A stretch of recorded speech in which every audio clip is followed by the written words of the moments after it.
오늘 2부 강의를 그 진시황의 중국 통일과 진제국의 몰락, 진제국의 파망에 대해서 얘기하려고 했는데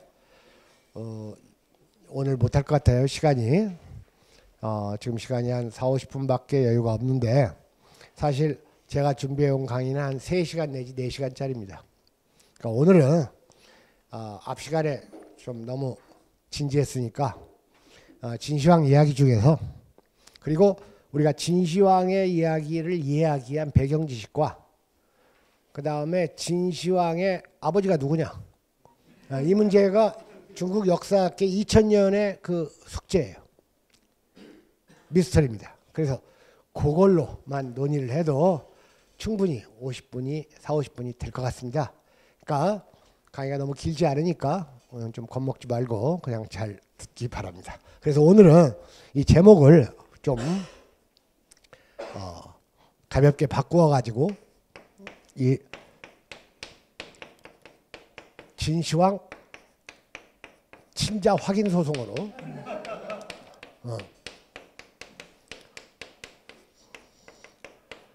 이렇게 제목을 한번 달아보도록 하겠습니다.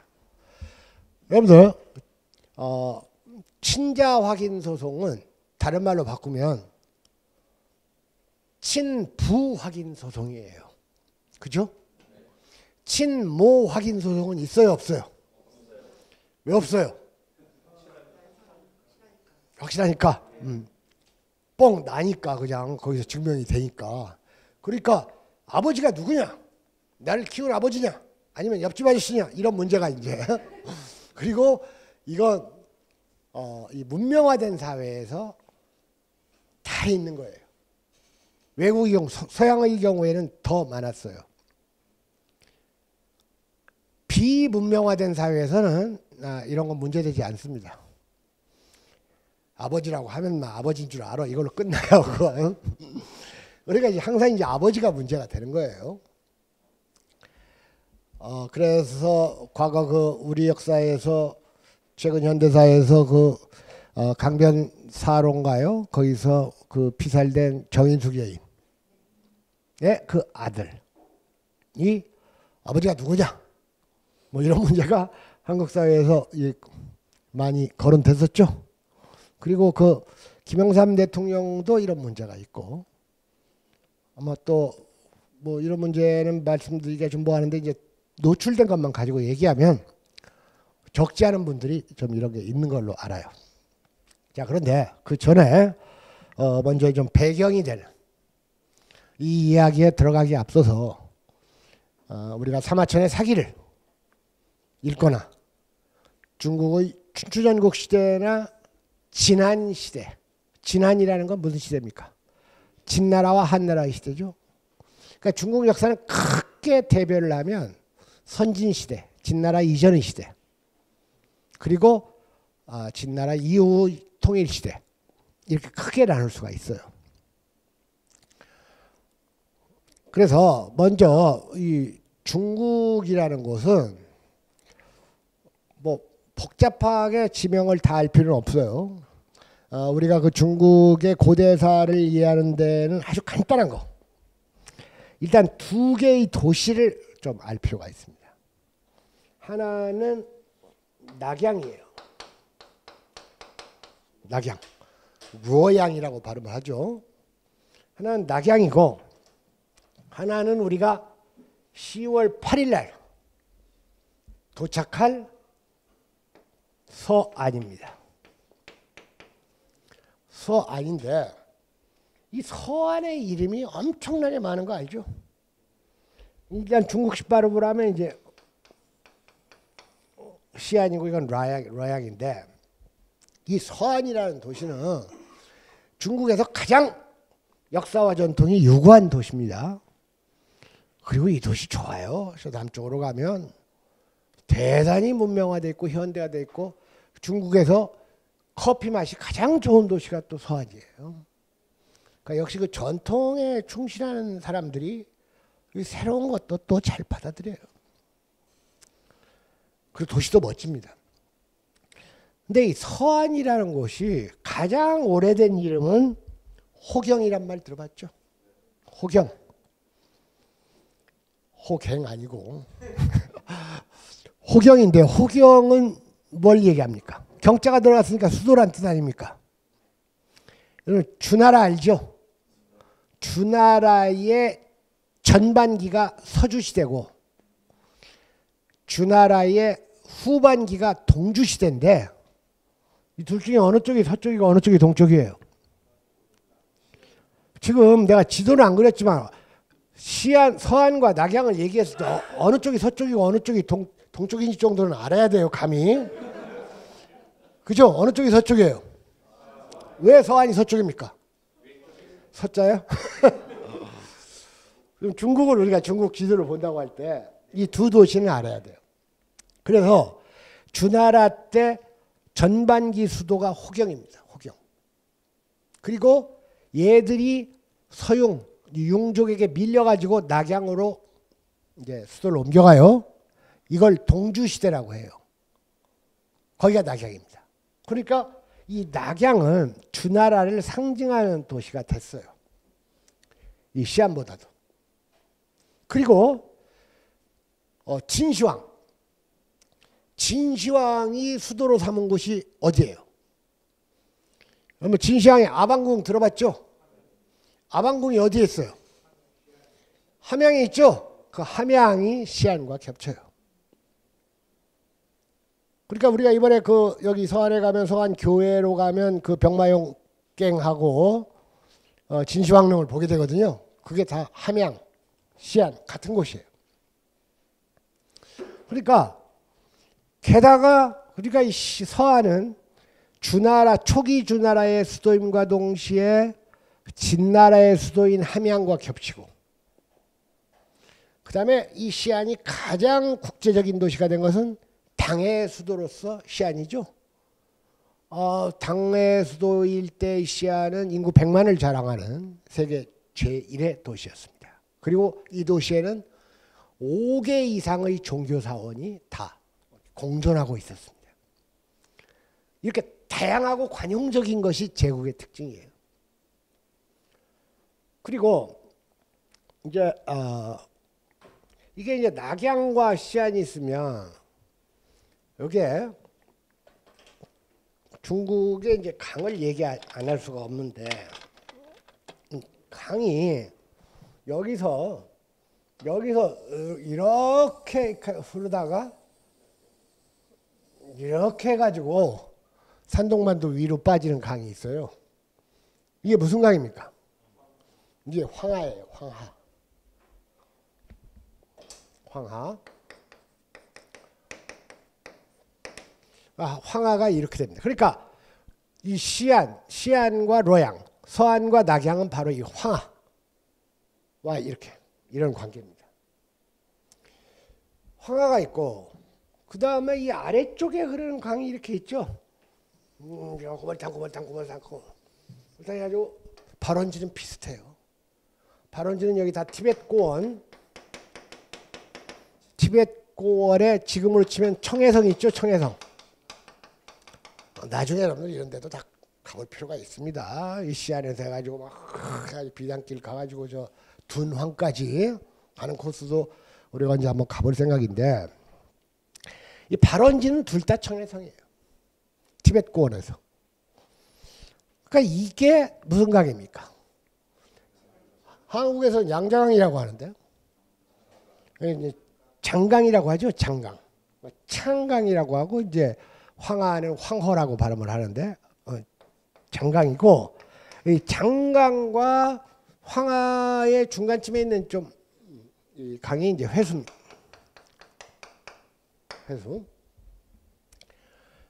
자, 그런데 여기에서 우리가 오늘 한 6개 성 정도만을 한번 알 필요가 있습니다. 이게 황하죠. 황하니까 황하의 북쪽에 있으면 강의 북쪽이죠. 그러니까 하북일 거 아닙니까? 하북. 여러분 동북을 중국식 발음으로 동베이 그러잖아요. 그러니까 하북이니까 아까 하는 허로 발음하니까 허베이가 되는 거예요. 그러니까 허베이성, 하북이 있으면 뭐가 있겠어요? 하남이 당연히 있겠죠. 하남이 있습니다. 그 다음에 산동이 있습니다. 아마 한국 사람들이 제일 잘 아는 성, 제일 가깝고. 그러니까 산동은 무슨 뜻이에요? 산의 동쪽이죠. 그러면 산이 있을 거 아닙니까? 그 산이 무슨 산이에요? 태양산이죠. 태양산맥을 중심으로 동쪽에 있으면 산동이고 서쪽에 있으면 뭐가 되는 거예요? 산서가 되겠죠. 산시, 산서가 됩니다. 그러면 4개 성은 나왔네 지금. 그죠? 하북, 하남. 여기서 하북이 있고 하남이 있고 그 아래로 동정호 호수에 호북이 있고 동정호 남쪽에 호남이 있는 거예요. 우리가 1차 때 그 호남성을 갔다 왔던 거예요. 그건 좀 복잡해지니까 더 이상 얘기하면 오늘 6개 성만 아시면 됩니다. 지금 4개 나왔죠? 4개가 나왔고 여기 서안 그리고 우리 이번에 가는 그 연안까지가 다 중국의 섬서성이에요. 이것도 발음이 산시로랍니다. 섬서성이고 그 다음에 이 섬서성 아래쪽 이게 그 유명한 촉이에요. 촉. 우리가 촉나라 귀촉도 할 때 촉은 멋진데 거기다 세자를 붙이면 조금 어감이 좀 이상해요. 바로 이 촉의 땅이 바로 스촨입니다. 바로 이 6개 성이 춘추 전국의 무대입니다. 그리고 진시황이 통일한 것은 이 6개 성을 이렇게 중심으로 뭐 6개 성을 통일했다고 말해도 지나친 말이 아니에요. 자, 좀 감이 왔죠? 감이 왔는데 6개 성 중에서 섬서와 사천을 제외한 4개 성의 영역을 무협소설에 나오는 중원이라고 하는 거예요. 중원이라고 하고 이쪽을 관중이라고 하는데 이게 바로 춘추전국의 무대입니다. 춘추전국의 무대고 우리가 춘추시대가 있고 전국시대가 있다고 했지 않습니까? 그러면 춘추시대에서는 원래 무왕이 상나라를 멸망시켜가지고 주를 건국하지 않습니까? 그러니까 주는 천자의 나라예요. 제일 높습니다. 그러니까 그 시대에는 가장 높은 호칭이 왕이었었어요. 왕이라는 호칭을 썼다고 합니다. 그러니까 왕이라는 호칭은 한 사람 아니면 못 썼어요. 그런데 이제 춘추 시대에는 5개국이 돌출을 했죠. 그리고 전국 시대에는 7개국이 부상을 했어요. 그죠? 그러니까 여러분들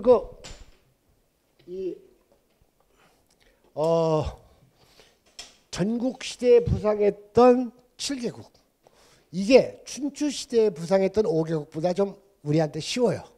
더 많이 논의되고 또 가까운 역사고 이 7개국을 통일한 것이 진해 천하통일이니까.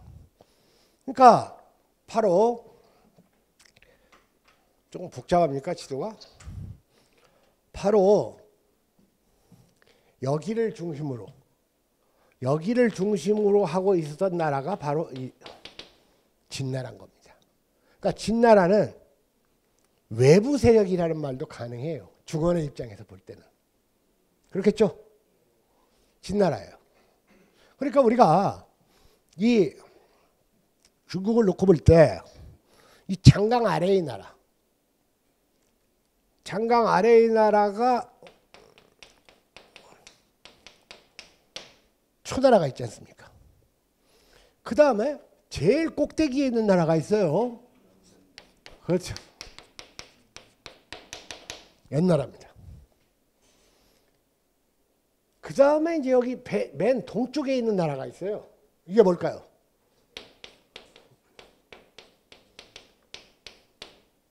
제나라. 그 다음에 여기에 이제 세 나라가 아래에서부터 위로 올라가는데, 세 나라가 여기에 이제 한이 있습니다. 한이 있고, 그 다음에 위가 있어요. 위.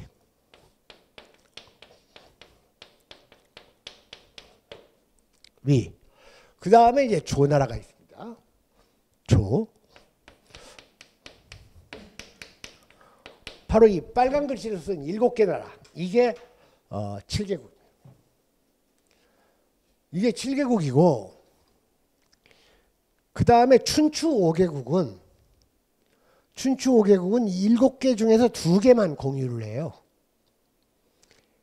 다시 말해서 춘추 5국에도 속하고 전국 7국에도 속하면 이 나라는 아주 역사가 오랜 나라겠죠. 당연히. 그죠?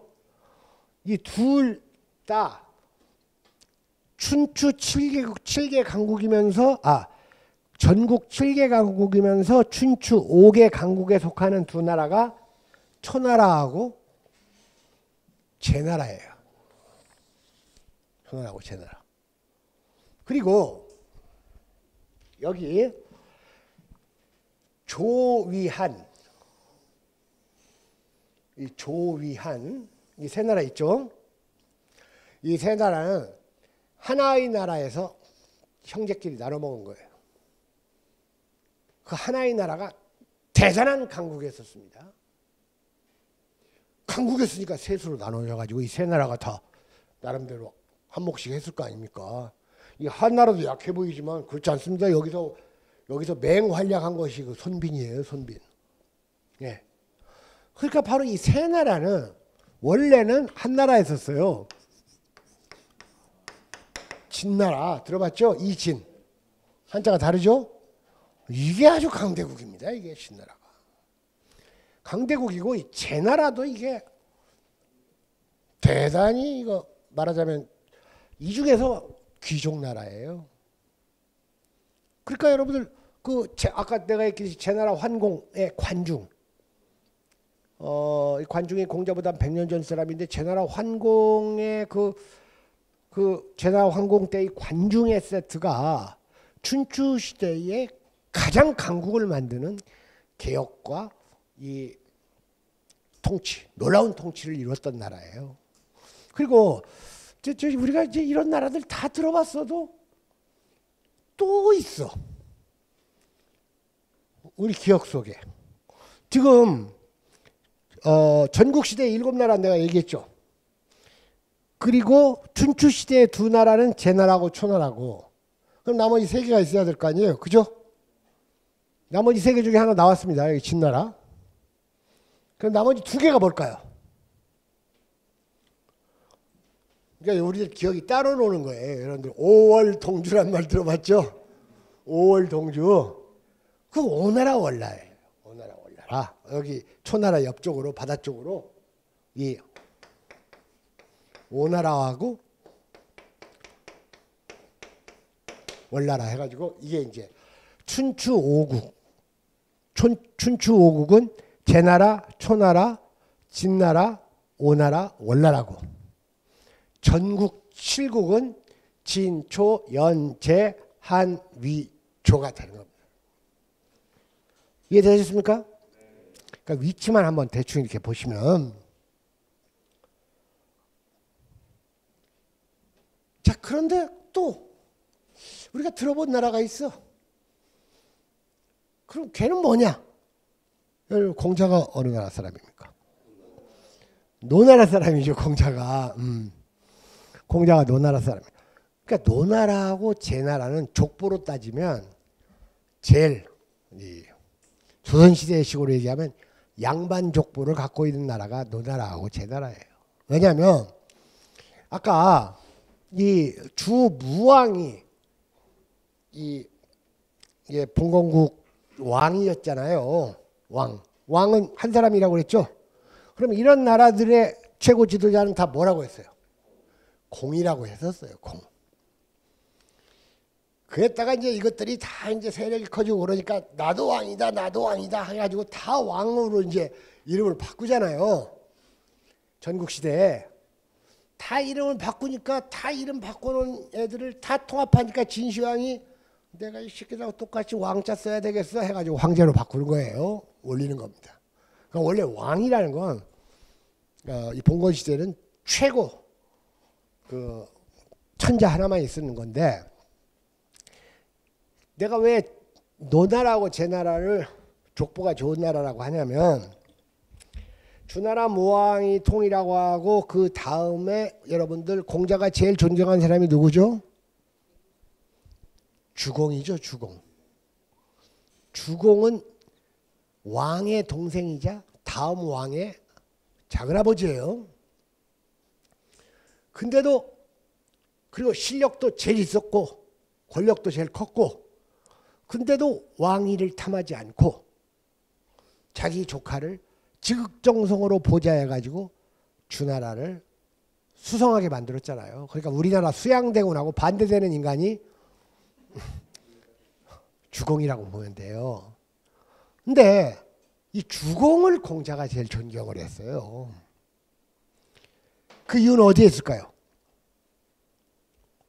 방금 얘기한 뭐 주공의 미덕도 있지만 바로 주공이 제나라의 노나라의 제후입니다. 노나라의 그러니까 이른바 창업공이 주공이에요. 그러니까 자기 나라 사람이니까 공자가 그렇게 좋아했던 거예요. 그러니까 주공이라는 족보, 뼈다고 좋은 족보가 있으니까 거기서 공자가 나온 겁니다. 또 그렇게 볼 수도 있어요. 대단한 위인들 아닙니까? 말 그대로 인품이나 뭐 실력 면에서 주공과 공자는 위대한 인물들이거든요. 그러니까 주공이 세운 나라에서 공자가 나온 거예요. 그리고 아까 제 나라는 내가 왜 족보가 있다고 했느냐? 여러분들 혹시 강태공이라고 들어봤어요? 강태공. 요즘 강태공이 그냥 좀 이렇게 좀 풍자적으로 그냥 비유해서 그냥 성만 강씨면 다 강태공이라고 별명 짓는 사람들 아주 한심한 사람들이에요. 그런데 그 강태공이 또 대단한 사람 아닙니까? 이 강태공의 초대 제후가 바로 제나라의 초대 제후였던 거예요. 그러니까 강태공이 있었으니까 관중이라는 또 탁월한 인물이 나올 수 있었다. 이렇게 말해도 뭐 괜찮습니다. 역사라는 건 다 근원이 있으니까, 뼈대가 있으니까. 자, 다시 한번 주공이라는 위대한 인물이 있었으니까 공자가 나왔는데 공자는 주공을 그토록 존경했는데 자기 삶의 노력으로 주공보다 더 위대한 인물이 됐으니까 인간 승리는 공자만한 인간 승리가 없습니다. 공자가 출생이 좋습니까? 돈이 많습니까? 아니면 여복이 있었습니까? 가진 건 하나도 없어요. 그냥 가진 게 있다면 성실한 노력과 감수성이에요. 그리고 보편적 상식이고 그리고 이 관중과 같은 위대한 재상을 낳게 한 이 강태공으로 이어지는 그러니까 이게 족보라는 게 중요한 겁니다. 그래서 오늘 진시황의 족보를 한번 해보겠다. 진시황의 족보를. 진시황의 족보인데 족보 중에서 제일 중요한 족보는 바로 아버지의 족보죠. 그리고 이제 할아버지, 증조, 고조로 갈수록 덜 중요합니다. 제가 우리 역사에서 조선 역사가 제일 중요하다 이 말을 쓰는 이유는 가까운 시대니까 중요한 거죠. 우리하고 많이 연결이 되니까. 사실 우리가 뭐 관심이 있으면 아버지, 할아버지 정도 관심이 있지 뭐 증조, 고조 가면 여러분들 관심이 있습니까? 이름이나 정확하게 알고 있어요? 그렇잖아요. 그러니까 가까운 거. 그러니까 이 진시황의 오늘 아버지 논의를 간단히 하겠습니다.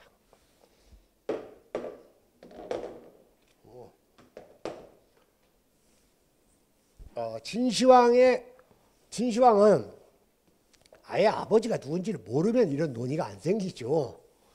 그래서 몰라 아버지 그러면 안 생기는데 가장 이 논란이 많이 일어나는 경우는 아버지 후보가 둘 있을 때 많이 일어나요. 아버지 후보가. 그러니까 다시 말해 진시황의 아버지는 둘 중에 누구냐? 이거라 그겁니다. 진시황의 아버지는 뭐 이렇게 지우개가 이렇게 너덜너덜해가지고. 자, 여부리가 있어요. 여부리. 여부리. 사실 우리가 뭐 중국 사람 이름을 한자로 다 쓴다는 게 뭐 별 의미는 없어요. 그러니까 한자도 잘 못 쓰고 그러니까 한글로 쓰겠습니다. 앞으로 여부리가 있는데, 진시황의 아버지는 여부리냐 자초냐. 자초는 나중에 왕이 됩니다. 왕이 돼요. 그런데 이 여부리는 재벌이에요. 재벌. 원래 재벌입니다.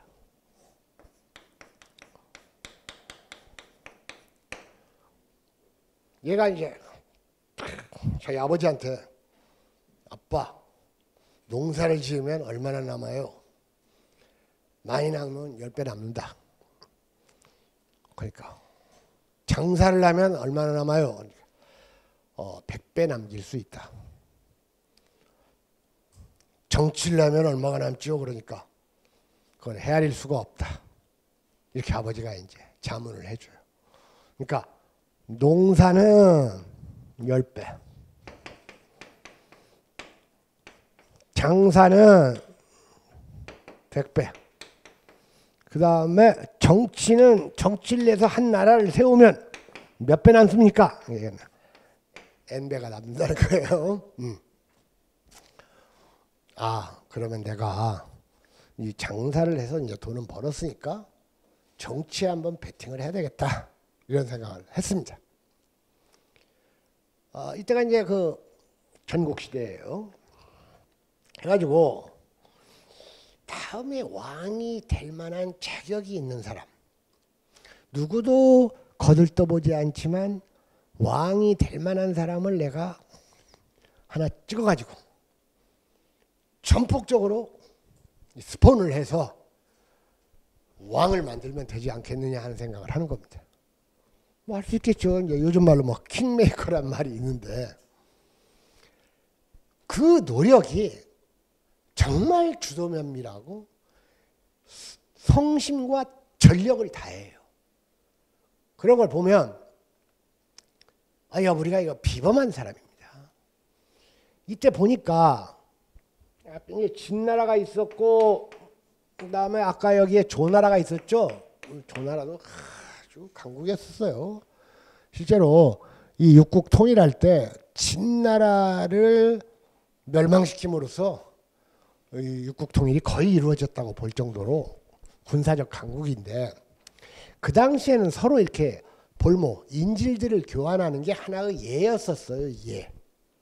그래서 약소국에서도 인질을 보내면 강대국에서도 이렇게 보내주는, 꼭 약소국이라서만 인질을 보내는 게 아니에요.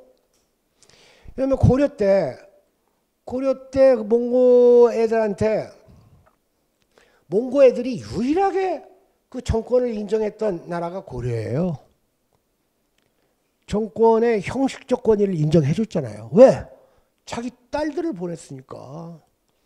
그 쿠빌라이 딸, 쿠빌라이 손녀, 이런 애들이 고려 왕들하고 결혼했잖아요. 그러니까 그 고려를 얼마나 좋게 생각했는지를 알겠죠.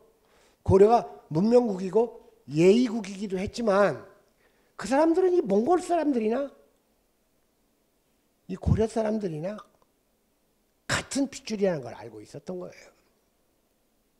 실제로 몽골 가보세요. 우리랑 제일 많이 닮았어요. 사람들이 똑같습니다. 또 베트남 가보면 또 베트남하고도 우리하고 비슷하게 생긴 애들도 있고 많이 다른 애들도 있고, 중국 사람들은 몽골 사람이면 우리하고 좀 다르게 생겼어요.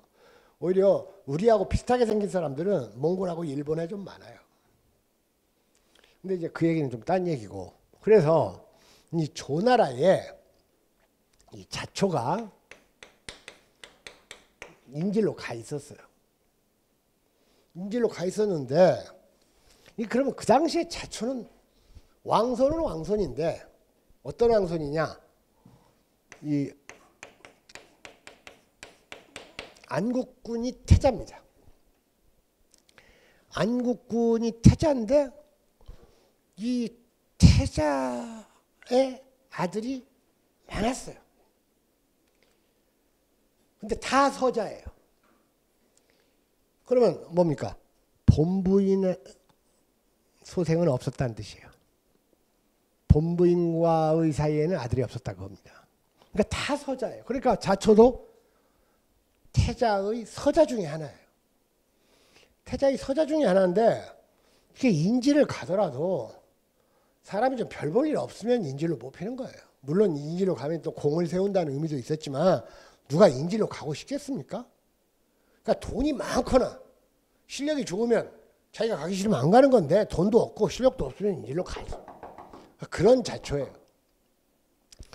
그러니까 이제 이 안국군이 본처와 사이에는 자식이 없는데 이 안국군이 본처의 말에는 깜빡 죽는다는 사실을 이 여부리가 알아냅니다. 그래서 수많은 서자 가운데에서 자초의 아버지도 이제 엄마도 있지만 자초를 이 안국군의 양자로 드리는 공작을 합니다. 이 공작이 아주 치밀해요. 일단 뭐 그냥 일단 자초한테 가가지고 내가 너를 한마디로 이제 키워주겠다, 왕으로 만들어주겠다고 제안을 할 거 아닙니까? 내가 그대의 운을 대통하게 만들어주겠소. 그러니까 자초가 뭐라고 했겠어요? 네 운이나 대통해라. 이건 뭘 말합니까? 자초가 상당히 자존심이 있는 사람이라는 것을 알려주죠. 그러니까 이 사람이 괜찮은 사람이라는, 그러니까 별명이 인자가 붙어요. 이인. 사실은 세평과는 달리 괜찮은 사람이에요. 이 사람이. 그래서 이 사람이 끝내 진나라의 왕이 되는데 성공을 하잖아요. 우리가 이제 어떤 사람이 뭐 성공을 하려면 뭐 전쟁이건 뭘 성공을 하려면 천시가 있어야 되고 지리가 좋아야 되고 인화가 이루어져야 된다, 이런 말을 맹자는 했지만 이 천시와 지리와 인화를 모두 포함할 수 있는 한 단어가 인연입니다. 인연. 이 인연이라는 게 중요한 거예요. 그러니까 지금 여부리와 자초 사이에 지금 인연이 맺어지고 있잖아요. 그죠? 인연에 의해서 인간의 운명은 확 달라지는 거예요. 부자 간의 관계도 인연이라면 인연일 수는 있지만 그건 자기가 어찌할 수 없는 인연이죠. 그러나 배우자를 얻는 것은 자기 노력도 들어가는 인연이에요. 좋은 친구, 좋은 동지를 만나는 거, 이런 건 인연입니다. 이런 거에 따라서 그 인생이 확 달라지는데 이러한 인연에 의해서 성공을 하려면 몇 가지 조건이 필요합니다. 첫째로 성공을 하려면 일단 이놈이 좀 괜찮은 놈이라야 돼요. 어느 정도 그렇지 않습니까? 괜찮은 놈이라야 되고 이 사람을 인연으로 엮어서 도와주는 사람이 있어야 돼요. 근데 이걸 도와주는 놈도 좀 괜찮은 놈이라야 돼요. 그러면 이 사람은 이제 자초가, 그러니까 여부리도 능력이 있고 좀 괜찮은 사람이었다는 거예요. 이 자초도 괜찮은 사람이에요. 그리고 이제 여부리가 결국은 이 안국군과 본처의 양자로 드리는데 성공함으로써 이 공작이 성공을 하잖아요. 그러면 이 괜찮은 놈을 밀어주는 실력자도 괜찮은 놈이라야지 이게 성공을 하는 겁니다. 이 셋 중에서 한 놈이라도 안 괜찮은 놈이 있으면 성공하기가 어려워요. 저는 그렇게 봅니다. 그런데 이 세트가 맞았던 거예요. 네 운수나 대통할 생각해라. 돈도 한 푼도 없으면서 막 그 거부가 와가지고 당신을 돕겠소 하니까 너나 네 운수나 걱정해라. 자존심이 있다는 뜻. 그러다가 여부리가 이제 총사진을 얘기하니까 딱 알아듣고 머리도 있다는 뜻이에요. 그리고 여부리도 정말 성심전력을 다해가지고 이 본처를 녹이기 위해서 별의별 작전을 다 씁니다. 막 본처의 남동생, 본처의 언니까지 막 다 어마어마한 그 선물 공세, 뇌물이라고도 할 수 있지만 그러면서 아주 막 머리가 좋으니까 교묘하게 자초가 얼마나 좋은 놈인가를 그러면서 가만히 보니까 이 본처가 생각해 보니까 이거 자기 소생도 없고 이러다가 딴 놈이 딱 왕 돼버리면 자기를 좀 밀릴 거 아니에요. 그러니까 이럴 때 확실하게 괜찮은 놈을 양자로 해놓으면 걔가 왕 되면 자기들 장래도 보장될 거 아닙니까? 그래서 양자로 해요. 양자로 하는데 그리고 이제 아까도 얘기했지만 이놈도 괜찮은 놈이고 이놈을 도와주는 놈도 괜찮아야 되고 이놈을 결정적으로 밀어줄 놈도 괜찮은 놈이라야 되는데 이것보다도 더 중요한 게 있습니다. 이게 세 개를 합한 것과 비슷할 정도의 중요한 건 뭔지 아세요? 운빨이 맞춰야 됩니다. 운빨이. 이게 바로 역사의 우연성이고 의외성이에요. 운빨이 맞아야 돼.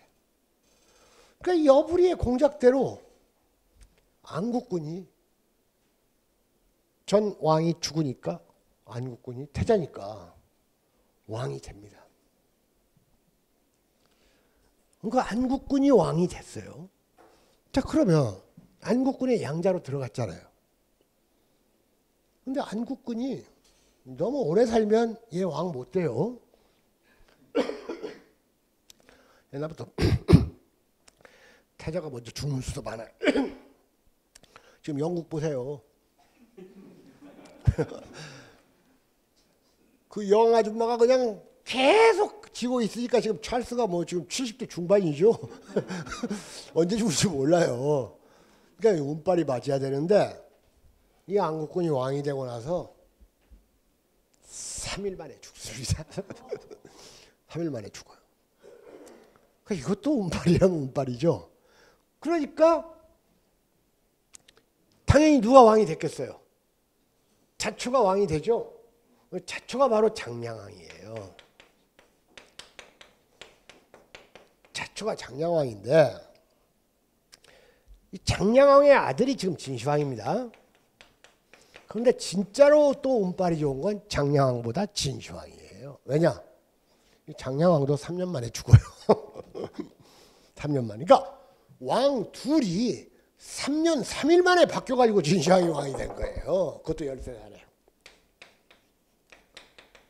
이렇게 된 겁니다. 그러니까 이런 역사를 읽으면서도 무슨 역사가 필연적으로 기계론적으로 이렇게 변한다는 이 그러한 역사관은 바뀌어야 돼요. 운빨, 의외성, 돌발성 이런 걸 인정하지 않으면 역사에서 생기는 돌발성이나 의외성에 대처할 힘이 없어지는 거예요. 그러니까 대처할 힘이 없어지니까 항상 배운 대로 하고 똑같이 하니까 교조가 생기는 거예요. 아시겠죠? 그러니까 역사의 의외성과 우연성과 돌발성을 인정하느냐 안 하느냐가 대단히 중요한 겁니다. 그게. 그걸 인정을 않고 모든 게 규칙대로만 되니까 뭐 레닌은 이랬는데 해가지고 계속 그것만 주장하다가 마오한테 쫓겨나고 그러는 거예요. 짱코타오, 왕밍 이런 애들 굉장히 중요한 겁니다. 역사에. 지금 이 사실을 보니까 얼마나 역사가 의외성과 돌발성이 있는지를 알겠죠? 근데 이제 이렇게 됐는데 그러면 진시황은 장량왕의 이제 아들인데 왜 지금 친자 확인 소송이 제기되느냐? 아까 여부리가 우리가 여부리 하면 막 이런 식으로 막 음모에 의해서 왕이나 만들고 그러니까 또 심지어는 지금 여부리가 그 조희라는 애첩이 있었어요. 근데 조희라는 애첩은 아주 막 미모에다가 춤을 잘 춥니다. 한단 여자라고 돼 있어요. 그런데 이제 이 자초 장량왕 왕 되기 전에 자초를 초빙해가지고 이제 음주 오락을 하는데 첫 번째 순서로 이 조이가 가서 춤을 춘 거예요. 그래가지고 자초가 한눈에 뇌살 돼버립니다. 이 여자한테. 뇌살 돼가지고 그냥 그 쪽팔리는 걸 무릅쓰고 여부리한테 저 여자 막 그러니까 벌써 이 자초의 눈빛만 보고도 여부리가 뭔가 불길한 예감을 한 거예요. 근데 아니나 다를까 내가 좀 저 여자 데려가면 어떻겠느냐 하고 제안을 하니까 속으로야 정말 막 비가 틀렸겠죠. 그러나 내가 배팅하기로 했는데 뭐 이까짓 거 못해가지고 기꺼이 내줍니다. 그런데 바로 이 조이가 자초에게 갔을 때 임신 초기였다는 설이 근데 여기서 제기돼요. 이게 그래서 이제 친자 확인 소송이 걸리는 거라 그겁니다. 임신 초기였다. 그러니까 이 자초 장량왕이 낳은 아들인 진시황은 장량왕과 조이 사이에 낳았는데 이 조이가 자초한테 시집가기 전에 장량왕 자초 같은 사람입니다. 임신을 한 채로 갔으면 실제로 바로 아들을 낳거든요. 그게 이제 영정 진시황이에요. 그러니까 이건 여부리의 아들일 수도 있다. 자, 이런 설이 제기되는 거예요. 이해됐습니까? 이해됐죠? 있을 수 있는 일이죠. 그죠? 있을 수 있는 일인데 문제는 왜 이런 혼란이 빚어졌느냐? 이 책임은 사마천한테 있습니다. 이 사마천이 원래 기전체 역사라는 건 본기가 있고 열전이 있어가지고 우리가 기전체라고 한다고 했지 않습니까? 기전체. 근데 이제 본기에는 진시황 본기가 있어요. 진시황 본기. 진시황 본기가 있고 열전에는 여부리 열전이 있습니다.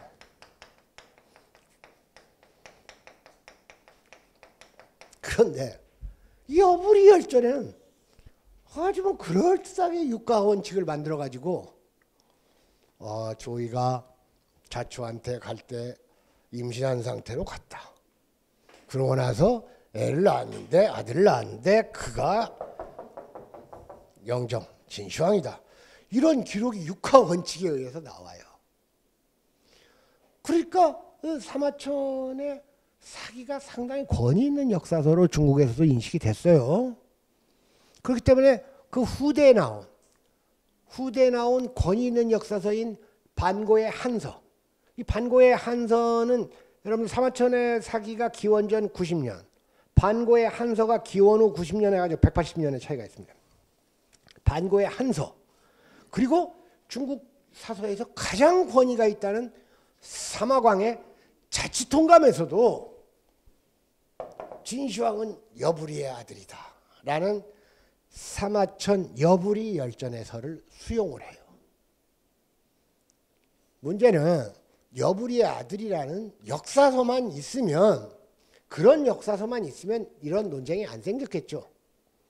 그런데 자치통감이나 한서보다는 권위가 덜하지만 무슨 뭐 회남자라든지 회남자라는 책이 있죠. 그 다음에 왕부의 또 어떤 뭐 역사책이 있는 그런 데에서는 또 진시황은 여부리의 아들이 아니고 장량왕의 아들인 것처럼 얘기가 돼요. 그런데 제가 왜 사마천 책임이라고 했느냐.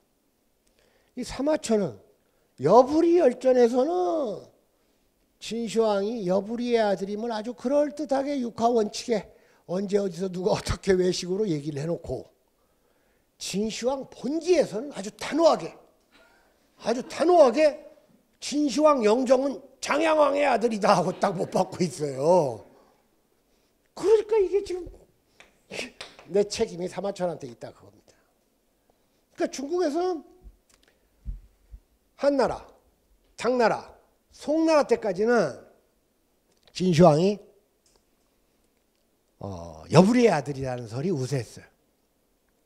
그런데 최근에 와서 명나라, 청나라로 오면서 여부리의 아들이 아니고 장량왕의 아들이라는 설이 역전시킵니다. 그 명청이라는 건 어떤 의미가 있어요? 훨씬 더 많은 자료가 발굴됐다는 뜻이에요. 근데 이게 역사라는 건 어차피 우리가 타임머신을 타고 가지 않는 한 기록에 의거해서 근거를 말할 수밖에 없는데 이 기록들이 다 다르다 그겁니다. 그리고 한 사람이 쓴, 사마천이 쓴 같은 책에도, 그러니까 이 사마천의 사기라는 게 꼭 사마천 혼자 다 쓴 게 아니거든요. 사마담은 사마천의 아버지 아닙니까? 그러니까 나눠서 쓴 거거든요. 그러니까 본기는 사마담이 쓰고 열전은 사마천이 썼는지도 모를 일이에요. 그러다가 둘이 맞춰보지 않고 그냥 책을 냈는지도 몰라요. 이건 그건 모르는 겁니다. 그러니까 어쨌든 그 권위 있는 역사서라는 사마천의 사기가 한쪽에서는 여부리 아들, 한쪽에서는 장량 아들이라고 하니까 그 중에서 마음에 드는 것을 골라서 선택한 역사서도 있고 둘 중에 하나만 읽어본 놈이 그게 맞는 줄 알고 그대로 한 놈도 있고 그럴 거 아닙니까? 근데 문제는 사실 사마천이 여부리의 아들이 아니고 장량왕의 아들이라고 얘기한 책들은 사기보다 먼저 나온 책들, 또 동시대에 나온 책들인 수가 있어요. 여러분 진시황하고 사마천하고는 생물연대가 약 한 120년 차이 나요. 그러면 여러분들 120년 전 역사는 아무것도 모른다는 얘기예요. 직접 본 거 아니거나 목격자나 직접 증언자가 없고 다 역시 사마천이 진시황 얘기를 쓸 때도 다 책에 의해서 사료에 의해서 쓸 뿐 아니겠습니까? 그래서 이 중국 학자들이 막 골치 아프니까 꼭 그럴 때 이렇게 뭡니까? 이렇게 절충안을 내는 사람들 있잖아요. 그죠? 이 절충안을 아주 그럴듯하게 내면 그게 아주 온건하고 합리적이면서 세련된 주장인 양 하는 애들이 꼭 나와요. 꼭 그런 사람들이 있잖아요. 뭐 남들 격렬하게 논쟁하면 뭐 양쪽 다 편들면서 그런 사람들 재수없는데. 그러니까 요즘 중국 사학계에서 지들이 해결을 못하겠으니까 진시황이 누구의 아들이냐가 뭐가 중요하냐. 응? 누구의 아들이건 간에 진시황의 업적이 진시황에 대한 평가가 변하지 않은 거 아니냐. 이런 논리를 펴고 그런 게 또 먹혀 들어가요. 뭐 중국 사학계라고 해서 뭐 특별히 우리나라 그렇게 차이가 있는 것도 아니잖아요. 먹혀 들어가지고 그게 무슨 세련된 것이냐. 자, 그런데 저는 그런 건 역사 연구의 포기라고 봅니다. 그리고 그런 식으로 얼버무릴 바에야 뭐 그럴 수도 있고 저럴 수도 있지 이럴 바에야 그냥 논쟁을 계속하는 게 낫다고 봐요. 그러면 이렇게 역사적 기록이 다르면 기록에 근거해서 주장한다는 건 그건 안 되는 일이에요. 기록을 포기해야 돼요. 우리가 역사적 기록을 뒤엎을 만한 근거는 없지만 역사를 아는데 기록이 양쪽으로 나오는데 뭐 그중에서 어느 한쪽으로 얘기할 필요가 뭐가 있어요. 그러려면 이제 이럴 때는 우리가 논리적 추론을 해야 된다. 저는 이 논리적 추론 끝에 진시황은 여부리의 아들이 아니라 장량왕의 아들이라는 추론을 낸다 그겁니다. 여기에는 몇 가지 이유가 있는데 오늘 시간이 지났으니까 이제 그 이야기는 다음 또 진시황 얘기를 하면서 하도록 합니다. 다만 우리가 이 여부리를 보니까 이건 돈 많은 놈이 킹메이커나 하고 지 애첩이나 갖다 바치고 참 비루한 놈 같죠?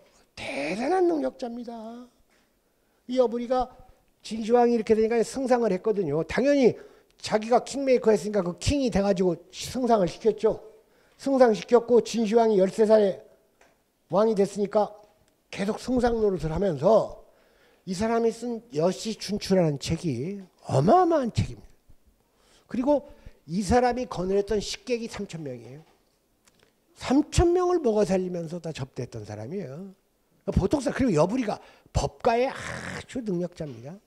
그리고 공과 사를 구분하는 이러한 학설을 그럴듯하게 제기해요. 근데 항상 우리는 어떤 사람들 얘기는 스캔들 위주로 하니까 그 사람 꼭 스캔들만 갖다가 기억하고 있어요. 여러분들 지록이마 알죠? 지록이마. 지록이마의 주인공이 누구예요? 조고죠.